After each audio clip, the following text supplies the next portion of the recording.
నందమూరి తారక రామారావు ఎన్టీఆర్ ఒక తరానికి దేవుడు. దేవుడిని ఫోటోలలో మాత్రమే చూసే తెలుగు ప్రజలకు దేవుని వేషం కట్టి ఎన్టీఆర్ అలా తెరపై నడిచి వస్తుంటే నిజంగా దేవుడు ఇలాగే ఉంటాడేమోనని జనాలు హారతులు పట్టేవారు. ఇప్పటికీ కృష్ణుడు రాముడు అంటే మొదటగా మన మదిలో మెదిలేది ఆయన ముఖమే. ప్రతి యుగంలోనూ ఎన్నో కోట్ల మంది పుడతారు. ఆ యుగానికి పేరు తెచ్చేది మాత్రం ఒక్కరే.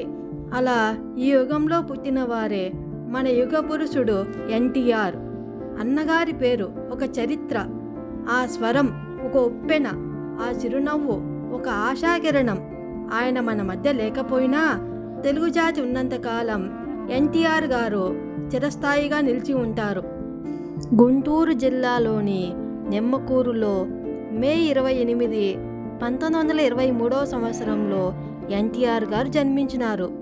నవంబర్ 24, 1949న విడుదలైన మన దేశం ఎన్టీఆర్ గారి మొదటి సినిమా. 21 అక్టోబర్ 1993 సంవత్సరంన విడుదలైన శ్రీనాథ కవి సార్వభౌముడు ఎన్టీఆర్ గారి చివరి సినిమా.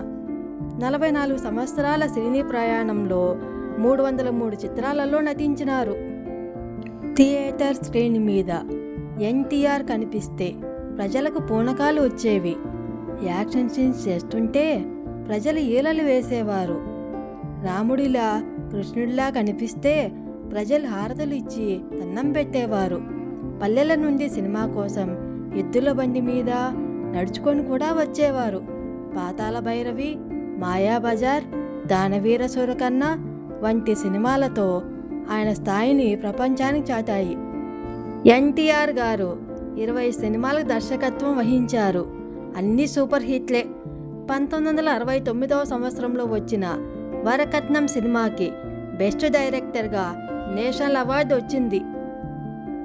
ఇక నిర్మాతగా మారి దాదాపు 11 సినిమాలు నిర్మించినారు.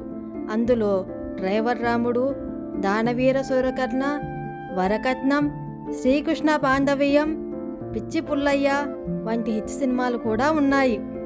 1974 సంవత్సరంలో ఎల్వి ప్రసాద్ గారి దర్శకత్వంలో హిందీలో వచ్చిన బిదాయి సినిమాకు ఎన్టీఆర్ గారు కథను అందించినారు. 1982లో రాజకీయాల్లోకి వచ్చిన ఎన్టీఆర్ తెలుగు ప్రజల ఆత్మగౌరవం కోసం తెలుగుదేశం పార్టీని స్థాపించాడు. కాంగ్రెస్ పార్టీ నిరంకుశ పాలనను, తెలుగునాడు పైన వారి పెత్తనాన్ని సహించలేక పార్టీని స్థాపించారు. చైతన్య రథం అనే ఒక ప్రత్యేక వాహనంలో యాత్రను ప్రారంభించి గ్రామాలు, పట్టణాలు తిరుగుతూ ప్రజల సమస్యను నేరుగా తెలుసుకున్నారు.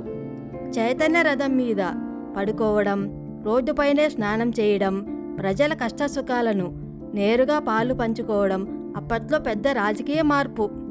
పార్టీ పెట్టిన కేవలం 9 నెలల్లో ఎన్నికల్లో ఘన విజయం సాధించి ముఖ్యమంత్రి అయ్యాడు. ఇది భారత రాజకీయ చరిత్రలో పెద్ద సంచలనం.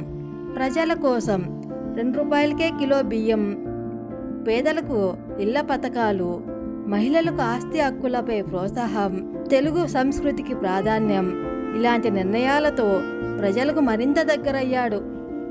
అభిమానులను సొంత కుటుంబ సభ్యులుగా భావించేవారు. అందుకే ఆయనను అందరూ గౌరవంగా అన్నగారు అని పిలుస్తారు. సినిమాలలో ఒక చరిత్ర, రాజకీయాల్లో సంచలనం, తెలుగు జాతి గర్వం. అదే మన అన్నగారు ఎన్టీఆర్. ఇలాంటి మరిన్ని వీడియోల కోసము నా ఛానల్ సబ్స్క్రైబ్ చేసుకోండి. ఇంతవరకు సబ్స్క్రైబ్ చేసుకున్న మీ అందరికీ పేరు పేరున నా ధన్యవాదాలు.